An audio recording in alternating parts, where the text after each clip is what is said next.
आइए अति रोचक समाचार आपके सामने प्रस्तुत करें। अति रोचक समाचारों का भाग एक आपके सामने प्रस्तुत है। बंगाल चुनाव के बारे में आपने हमारा पहला एपिसोड देखा ना, अब उसमें और एक नया पेज और आ गया। उसमें तो SIR में किस प्रकार के लोचे किए चुनाव आयोग ने, यह सारा स्पष्ट हो गया। अब मामला बड़ा विचित्र हो गया कि फॉर्म नंबर 6 के आधार पर 30,000 से अधिक मतदाताओं के नाम जोड़े गए जो उत्तर प्रदेश और बिहार के हैं, और उनके एपिक नंबर भी जारी कर दिए गए, जबकि सुप्रीम कोर्ट का आदेश था कि फॉर्म नंबर 6 के आधार पर किसी भी नए मतदाता का नाम SIR की सूची में नहीं जोड़ा जाएगा, किंतु चुनाव आयोग ने जोड़ा। यह अपराध किया, और भी अनेक अपराध किए हैं। इन्होंने तो जनद्रोह किया है, राष्ट्रद्रोह किया है, समाजद्रोह किया है, प्रजातंत्र की हत्या की है, जनमत का जो उसकी हत्या की है, और जनता का जो अधिकार है उसकी भी हत्या की है। अब तो बंगाल की जनता नहीं, पूरे देश की जनता कह रही है कि षड्यंत्र के जो नायक हैं नरेंद्र मोदी, अमित शाह, ज्ञानेश कुमार, इनको तत्काल गिरफ्तार किया जाए, गिरफ्तार करके रिमांड लिया जाए, रिमांड में हेलीकॉप्टर बनाया जाए, ये जरूरी है। और अब तो जनता कह रही है कि ऐसे जो देशद्रोही तत्व है ना, उनको तो मृत्युदंड ही दे देना चाहिए। अब देखते क्या होता है क्या नहीं होता है। मामला बड़ा गंभीर रोचक हो गया। अब आइए यहाँ पर हम बात करते हैं नारी बंधन की। कल 16 तारीख है, संसद का विशेष सत्र बुलाया गया है नारी बंधन के उसको लेके। यह एक राजनीतिक षड्यंत्र है। मामला बड़ा अति गंभीर और रोचक है। भाई आप वहाँ पर यह 850 सीट करना चाहते हैं, नारी के नाम पर, महिलाओं के नाम पर 33% आरक्षण देने के नाम पर। मामला बड़ा गंभीर हो गया। समूचा विपक्ष एक साथ है लामबंद है, और वह बिना संविधान के संशोधन के नारी बंधन बिल स्वीकृत हो ही नहीं सकता। संविधान में संशोधन हो ही नहीं सकता। और आपको एक बात बहुत बता दूं, संसद में 2 बार महिलाओं को 33% आरक्षण देने का बिल पास हो चुका है, संशोधन पास हो चुका है। तो अब नए सिरे से संशोधन करवाने की क्या जरूरत है? जो पूर्व के संशोधन है उन्हीं को वर्तमान जो सदस्यता है उस पर लागू कर दो। परंतु नहीं, वो तो अपना जो है ना दक्षिण में सीटें घटाना और बिहार और उत्तर प्रदेश में और सीटें बढ़ाने का जो नाटक शातिर खेल है वो चल रहा है। ये नया परिसीमन करना चाहेंगे। नए परिसीमन में इस प्रकार से ऐसे कारनामे कर देंगे कि जहाँ से इनको ज़्यादा सीटें मिले। ये एक बहुत बड़ा शातिर खेल है। कल संसद में बिल पेश होगा, बहस होगी, और मेरा जहाँ तक मानना है कि जो नारी बंधन बिल है ना, ये वापस लेना पड़ेगा। जो पूर्व में स्वीकृत है आप उसी को लागू कीजिए ना, क्यों नहीं करना है लागू? ये भी मामला एक सत्तावादी षड्यंत्र है। ये भी एक बड़ा अति रोचक समाचार है जो कल घटित होने वाला है। तीसरा रोचक समाचार आइए, खाली युद्ध का वार्ता का क्रमांक 2। अब ये मामला वार्ता होगी कि नहीं ये कुछ समझ में नहीं आ रहा है। अमेरिका कह रहा है कि ठीक है, हमने बेंस को अधिकृत कर दिया है, वो जाके ईरान से वार्ता नंबर 2 की चर्चा करेंगे।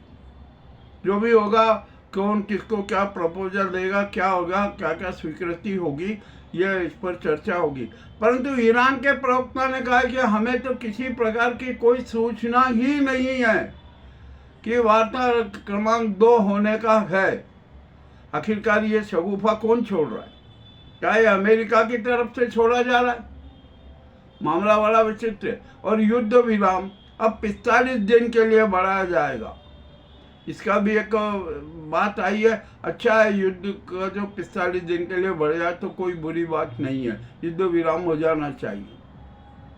अब यहाँ पर ये वार्ता होगी कि नहीं, ये भी एक बड़ा सवाल है।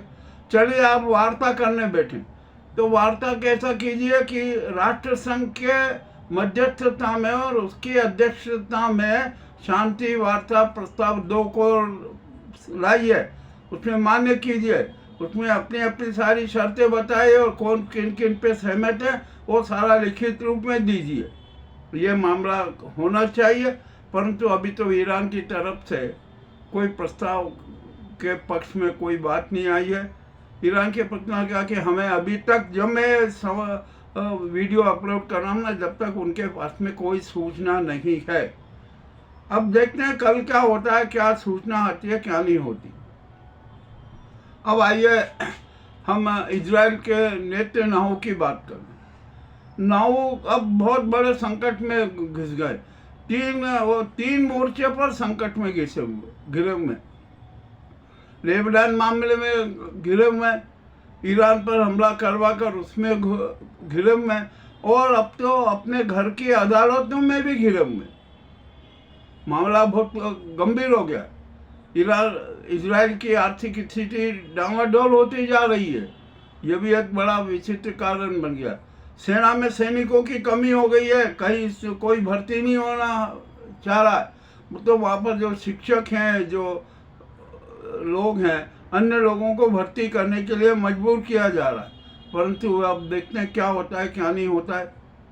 अब ट्रम्प है ना, जो बुलडोजर भेजने वाले थे इजराइल ने बुलडोजर मंगाए थे ताकि गाजा में वो कर सके, परंतु ट्रम्प ने इजराइल को अंगूठा दिखा दे कहा कि हम अब बुलडोजर नहीं भेजेंगे, आपकी जो शैतानी हरकतों का पूरा संज्ञान हो चुका था।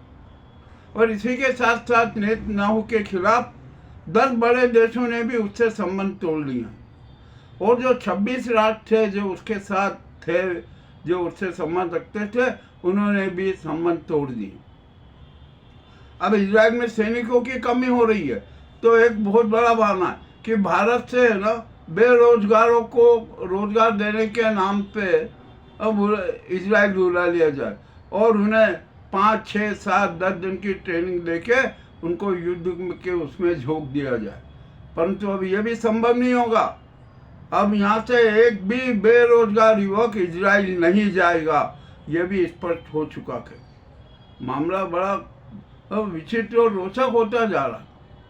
अब लेबनान और इजराइल के बीच में जो शांति वार्ता हुई है वो सफल हो गई कि नहीं, क्या पता, कह नहीं सकते।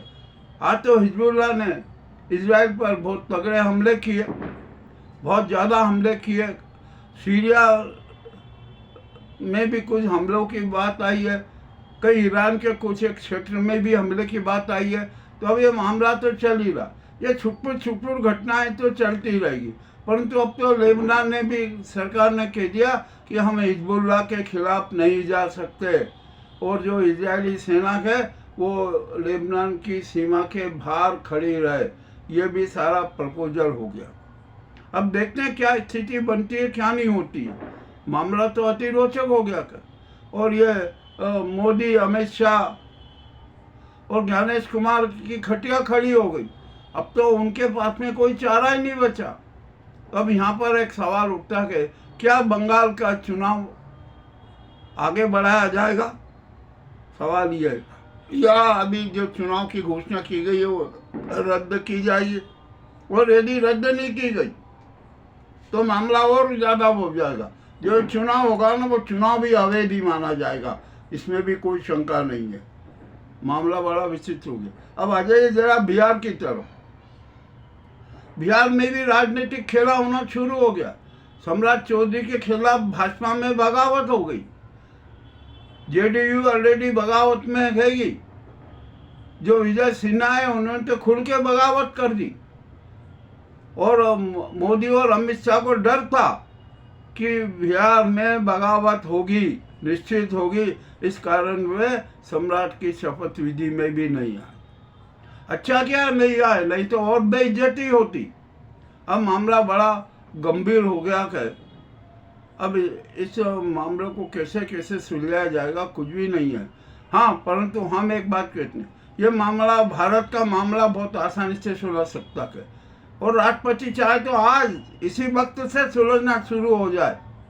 देश में सबसे पहले आपातकाल की घोषणा कर दें और जो है नाजी सरकार है इसको तत्काल भंग करे। चुनाव आयोग ने जो घिनौनी